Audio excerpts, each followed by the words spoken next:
Good morning. Welcome to the third lecture on the online course on sustainable architecture. And I'm your course instructor, Dr. Avlokita Agrawal, Assistant Professor at Department of Architecture and Planning, IIT Roorkee. So continuing from where we left in lecture 2, we started defining what sustainable development or sustainability comprises of.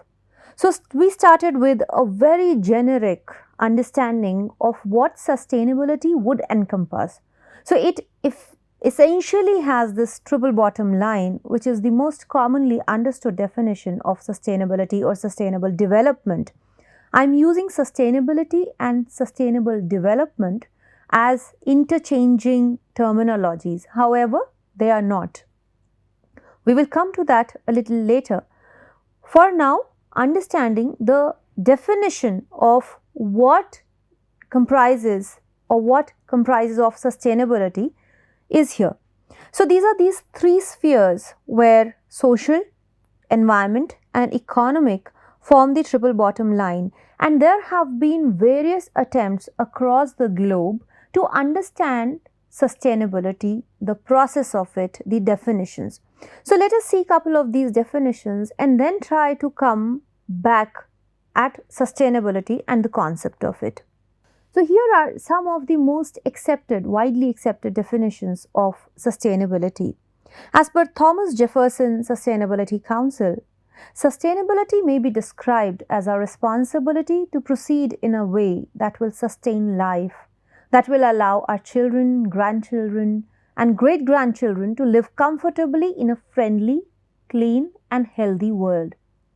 Now let us look at the key words in each of this definition.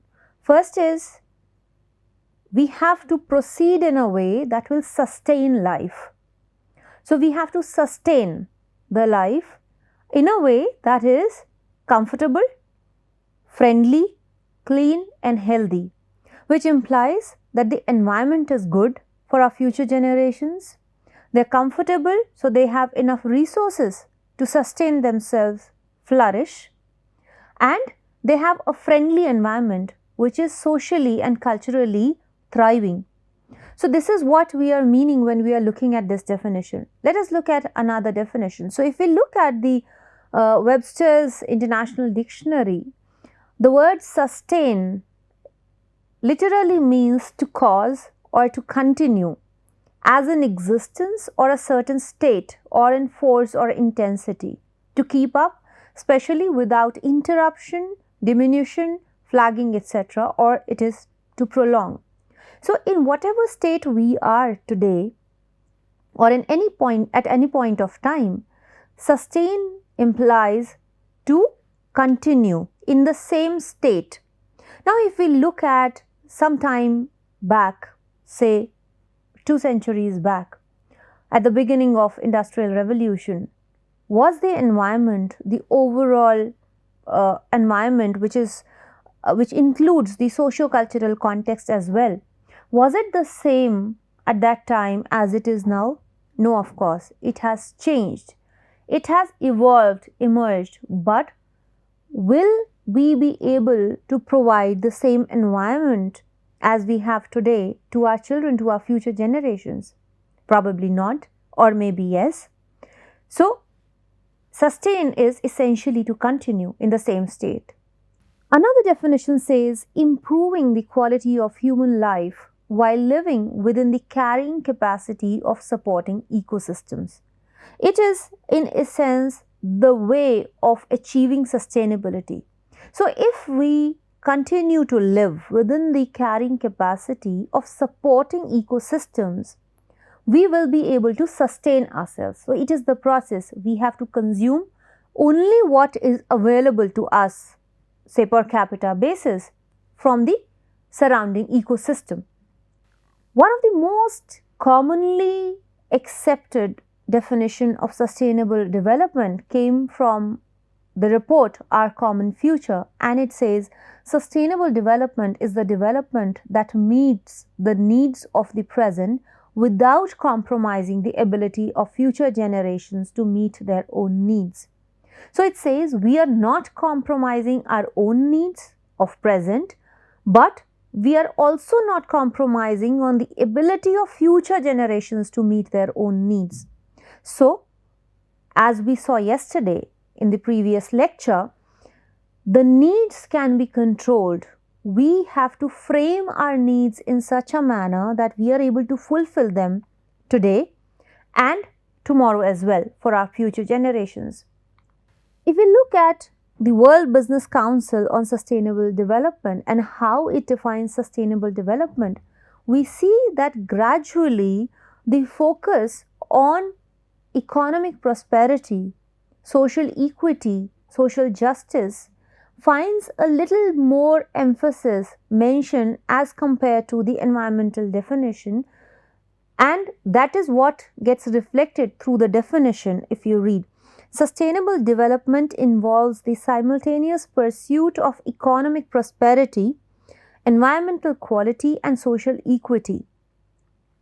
And it says that companies should aim to perform not against a single financial bottom line, which majority of the profit-making companies are focused with, but against the triple bottom line, which is of environment, social, and economic.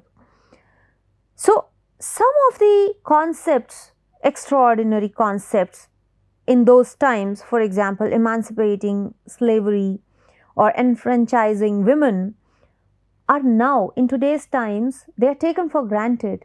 At one point of time, they were like big issues. So, similarly, the new concepts of responsible consumerism, environmental justice, intra and intergenerational equity, they are now being discussed as big issues. However, in the time to come, they will change. Now, once we have looked at a couple of these definitions, we see that some of the points, issues, they keep coming repeatedly in all these definitions, while the focus may vary a little bit. So, there are different definitions or understandings of sustainability depending upon the point of view, the perspective of who is defining the definition of sustainability.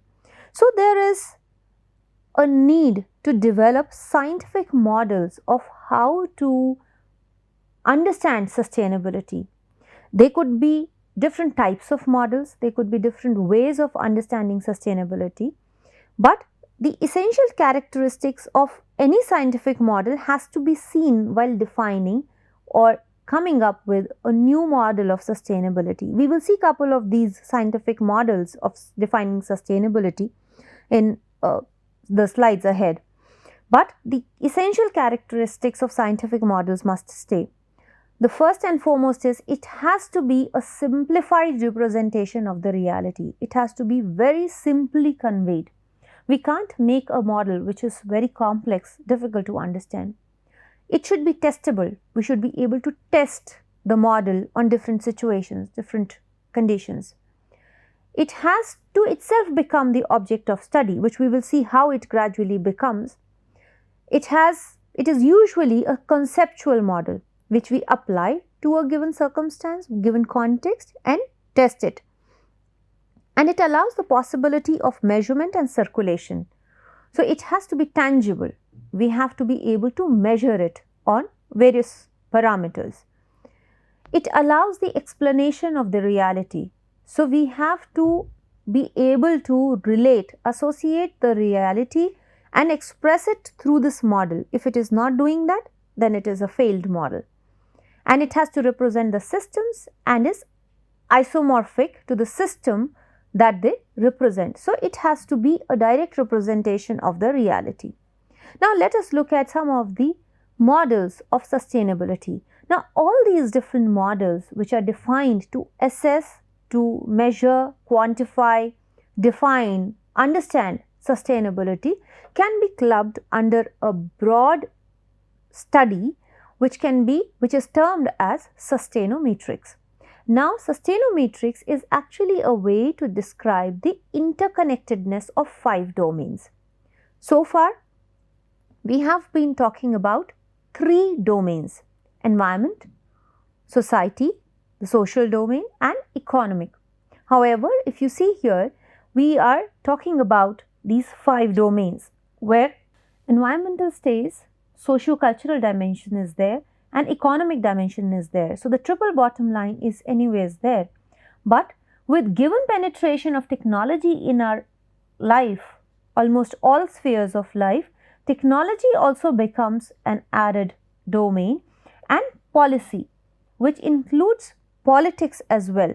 So often this public policy and politics was clubbed within the domain of socio-cultural, and gradually it has come out as an independent domain which defines the sustainability, different models of sustainability. Depending upon who is defining sustainability, what is the definition of it, the focus on each of these 5 domains may vary slightly, but they are most likely to be present whenever we are defining sustainability. So what is the criteria for modeling sustainability? Now, sustainability is a very, very vast subject simply because it encompasses almost everything. We're talking about environment here, we're talking about socio-cultural domain here, we're talking about economics here, we are also talking about technology and politics and policies. So it is a very vast domain. It is an interdisciplinary study at any given point of time. So if we are talking about any system from just one perspective, one point of view, it is not understanding sustainability. So the first essential criteria for modeling sustainability is that it has to be interdisciplinary in its approach. It has to talk about all the disciplines, all the domains. Second is, it has to manage the uncertainty.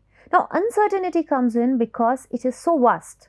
There are so many domains to be touched upon, discussed about, that there are greater chances of uncertainty creeping in.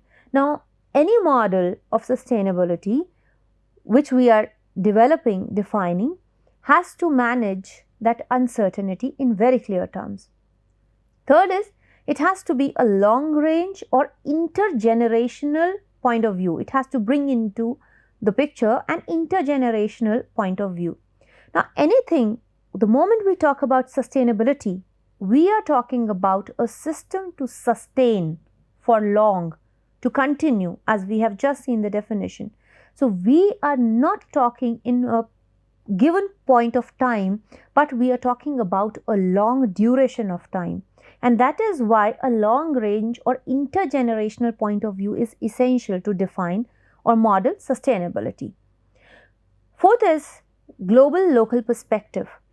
When we were discussing in lecture 2 that gradually how we are looking at buildings and how we are constructing them is becoming more and more global while losing the total focus on our local conditions, that is where the unsustainability creeps in, or it becomes the other way around where we are only focusing about the local perspective, then also it becomes unsustainable. So it has to have a balanced approach where both global and local perspectives are brought together into understanding.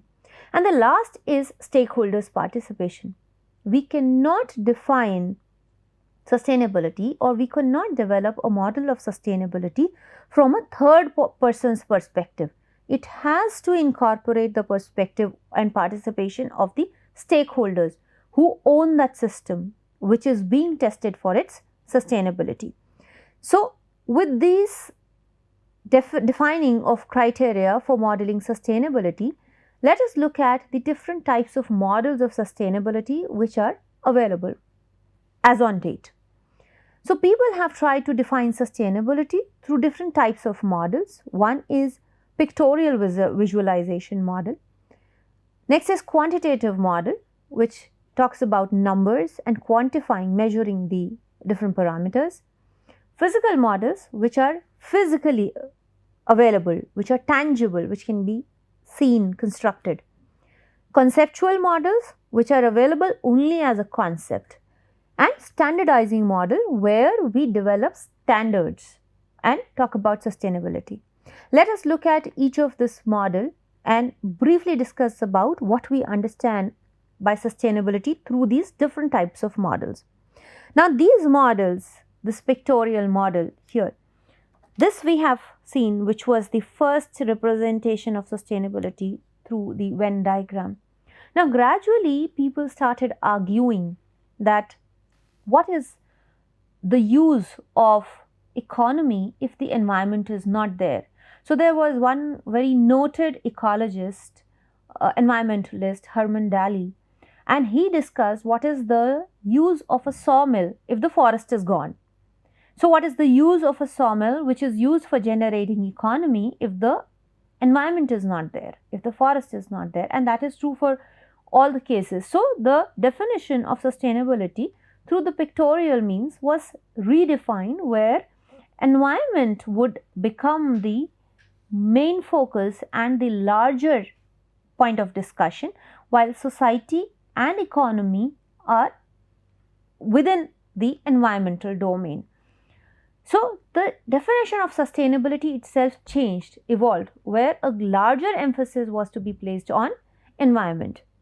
Another definition where sustainability was supported by these three pillars, which we have seen so far, all these three domains, was also developed. Now, all these pictorial models essentially discuss about a very broad understanding of sustainability.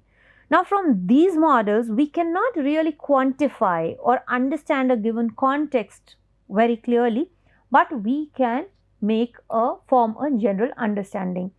Now, these models have also been changing. For example, initially we were talking about this theoretical model where we considered all these three spheres to be equal in size. Currently, there is a larger focus on economy. So, the focus on environment has been decreasing. It has been greatly reduced. And the social sphere is where it was. However, the kind of change that is required to sustain the world at large is that the environmental sphere grows bigger, and the other two spheres, if not diminish, they remain the same focus. So, this is the kind of understanding we get through pictorial models. Now, how will this be done? How will the environmental sphere be enlarged? What do we mean by enlarging the environmental sphere? All those things may not be understood through a pictorial model. Next, we can come to quantitative model. Now, quantitative model is a type of model which quantifies the different parameters which lead or which impact sustainability. There are different types of models within quantitative: macroeconometric model, computable general equilibrium model, optimization model, system dynamics model, probabilistic models, and multi-agent simulation models. We can quickly look at these, but the basic qualities of quantitative models remain the same. First is, they are often dominated by the discipline from where they have originated. So, if they have originated from the economic discipline, we would always find larger focus of the economic discipline, and like that. Second is, they find ways of embracing uncertainty quite well, and to a certain degree they also deal with the long range perspective because they put the numbers into it with the help of these different parameters. However, the drawback is that they are poorly equipped to accommodate a holistic perspective because it is not possible to take into account all the parameters which affect sustainability of a system, of a model. And they are poorly equipped to address the local global perspective often, and they do not often acknowledge the need for stakeholders' participation because these parameters are so quantitatively dealt that we are only looking at the numbers, but we are not looking at how stakeholders are responding to it. Some of the examples are, say, one of the macroeconometric model actually talks about the operation of the economy of a country or a region by taking into account these different parameters, these different themes, incorporating them. However, the focus on these themes may vary little bit. The next is ecological macroeconometric model. It is the subset of macroeconometric model where our larger focus is on economy of a country or a region or a place, but we are talking about the generic environmental impacts. We are talking about, say, energy use, resource use, water emissions, and all of these in terms of economy. So, we are talking about their impacts through a feedback on economy. So, if a place, if a country implements, say, a particular policy or a particular program, a system is being run, how is it affecting the economy will be tested, and that is what this ecological macroeconometric model does. Next is computable general equilibrium model, which are used to assess the impact of policy interference or policy relevant economic, environmental and social indicators into one model. For example, we have a policy. Say, Government of India comes up with a policy that every village gets connectivity of Pakka roads, permanent roads. Now, this is one policy. Now, what is going to be the impact of that policy will be understood through this computable general equilibrium model. Now, here we will be talking about the environmental impact of it, how much material will be required. There will be a social impact of it, that how when people are connected through roads, how will they be benefited? They will have better access to medical facilities, they will have better access to education facilities and like that. So, that is a social impact of the same policy. And there will also be an economic impact. So, the farmers in the villages will be able to sell their produce for a better price when they go take their produce to the cities.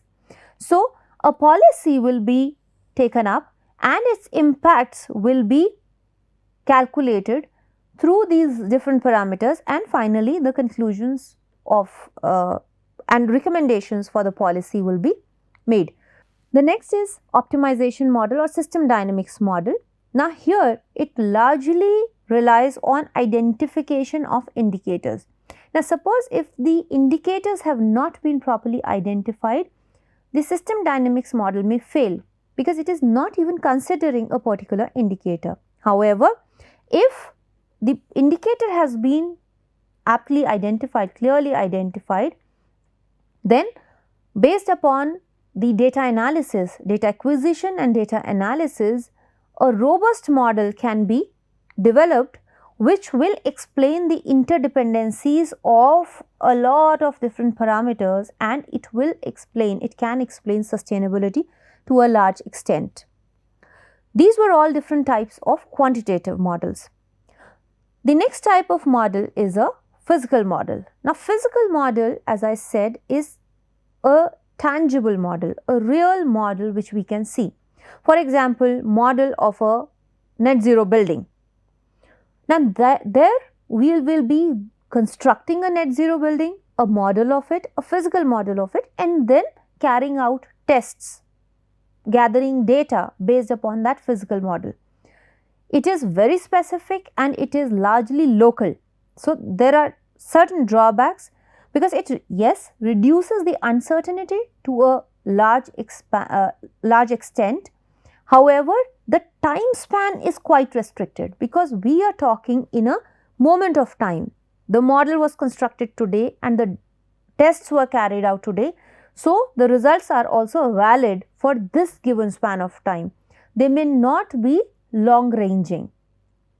Another, they, yes, allow for participatory approach and interdisciplinary perspectives, but they are only a fragmented part of the global sustainability system simply because they are so predominantly local and confined within the time and space.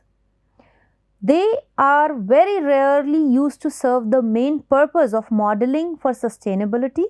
They largely cater to the requirement of ruling out the uncertainties for a very specific issue, specific problem. Say, for example, I said net zero buildings.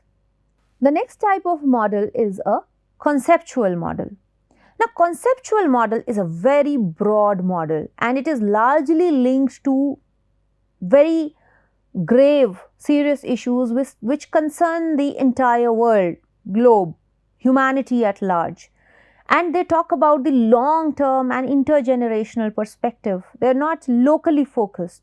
We're talking about global issues, global perspectives.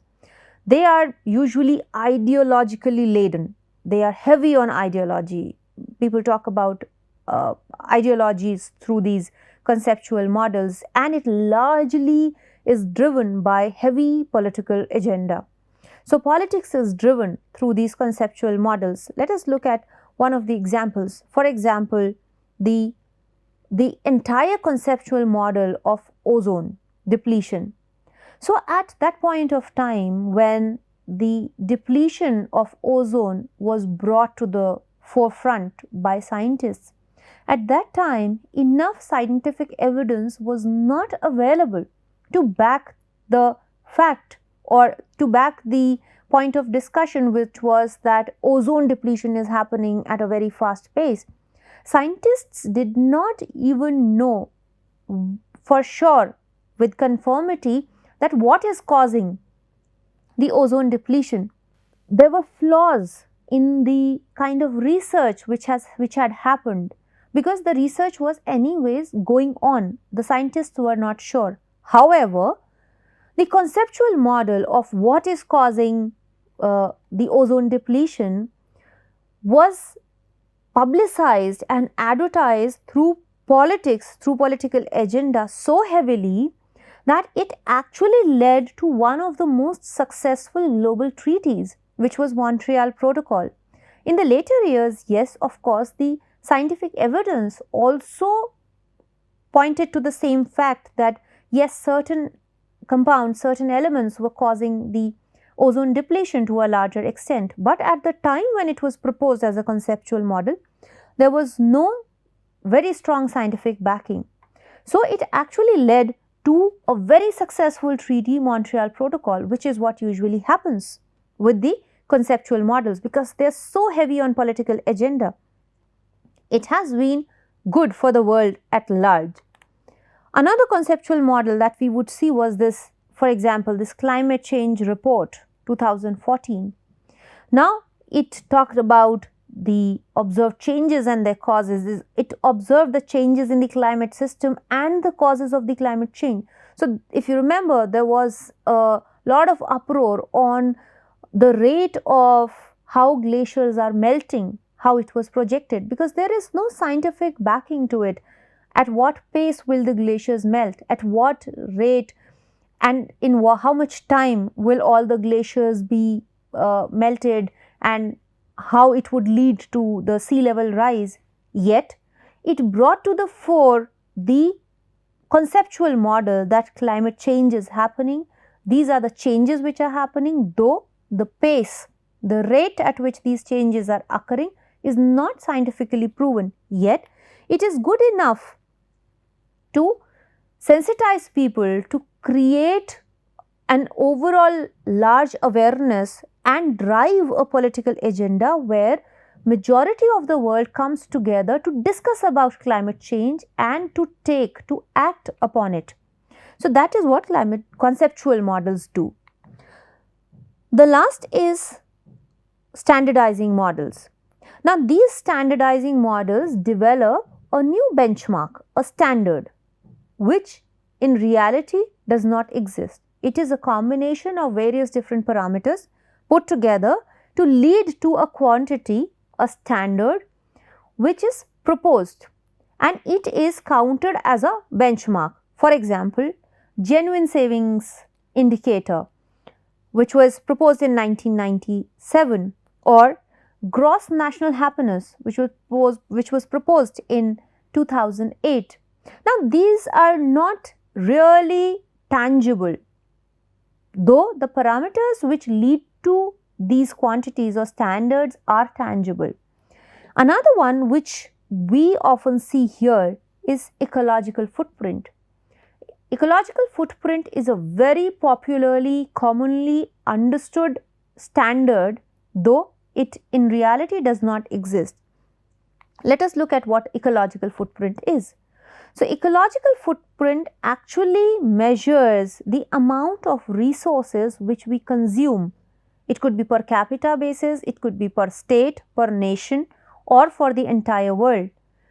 How much of these resources are consumed per capita is what our ecological footprint is, and how much of ecosystem, land, water, trees, plants, agricultural area, farmland is required to sustain the kind of lifestyle which is being discussed, for which ecological footprint is calculated. So, there are websites which are available. You would see a link of these websites and you can actually go and visit these websites where the ecological footprint of the entire world, different nations, has been calculated. Now, the ones that we actually see in reds have a larger ecological footprint than the amount of resources which are contained within the boundaries of these countries. A darker of red implies that the resource consumption, the rate of resource consumption is much higher than the amount of resources which are available within their boundaries. So, we can see that India, our country, is quite intensely using the resources. We will see whether it is per capita consumption of resources or it is the consumption of resources for a nation at large. So, this is looking at the ecological footprint of on the basis of country's population. The darker of the red implies there is a higher concentration of population, and that is why the ecological footprint is greater. Countries which are sparse, where population is less, even though their per capita ecological footprint may be higher, overall for the country they will still have a smaller ecological footprint. Let us look at this resource consumption chart. Now, here we see that given the kind of lifestyle people in a country follow and the way they consume resources, how many countries of the same size are required to meet the demand of its citizen. So, this is resource consumption. If we look at the world here, the rate at which the global population, the world is consuming resources, we would need 1.6 times the earth to fulfill our demands, fulfill our needs for the resources. We can also look at this very interesting piece of information where if the world's population lived like the population in these countries, the way people are living in these countries, how many earths would we need like that? So, it is a direct representation of how sustainably people in different countries are living, the lifestyle which we say. So, if people live like the way Australians do, we would probably require 5.4 earths to fulfill our needs. However, if the world lived like the way Indians live, even today, we would need only 0.7 of the earth. That is, if the entire world starts living like the Indians do. However, there are a lot of associated facts and issues which need to be discussed. We must very clearly know when I am saying that if the way Indian population lives, we are also talking about crores of people who are living below the poverty line, where they do not have access to the basic amenities of life. That is why probably per capita resource consumption is quite low for a country like ours. And as we go on with improving the quality of life, this resource consumption is bound to increase. We will not be able to sustain ourselves, and also given that countries like India and China have very large concentration of population, the per capita increase in resource consumption multiplies with the population and suddenly makes a bigger number. So, this is a very interesting fact to see. And while I was saying that if we continue to live the way we are living, the world at large, we need 1.6 Earths to fulfill our demands. So, looking at that, there is a concept of Earth Overshoot Day, where the resources which are available to us for an year have been already consumed by a particular date. So, this has been coming down. If we look at the historical data, we would see that around 1970s, we were almost consuming the amount of resources which were available for an year in an year only. However, when we are coming to 2019, we are exhausting the resources by July 29th. So, we are short of this much period. Now, if we total it up, so every year we are reducing it by say 5 months. We are reducing it by 5 months in 1 year, and like that, we have very little time left on earth to survive. This is the reason why all of us must act now, and especially we are talking about country like ours, India, which is a developing nation. We yet need to provide the basic facilities to our people of drinking water, of shelter. If we do not move ahead in a sustainable manner, it will be very difficult for us to sustain the growth, sustain the population in a healthy manner, and provide the same amenities, provide the same quality of life to our future generations. So, with this, I will close this lecture 3, where we have discussed what are the different concepts, different definitions through which we can understand sustainability. As we move on, we will discuss how sustainability has come to the point the way we are discussing today. Has it always been discussed in the same manner like we are discussing today, or were there different issues which people talked about when they were talking about sustainability previously, say couple of decades back or almost a century back or more than that? So, see you in the next lecture. Goodbye.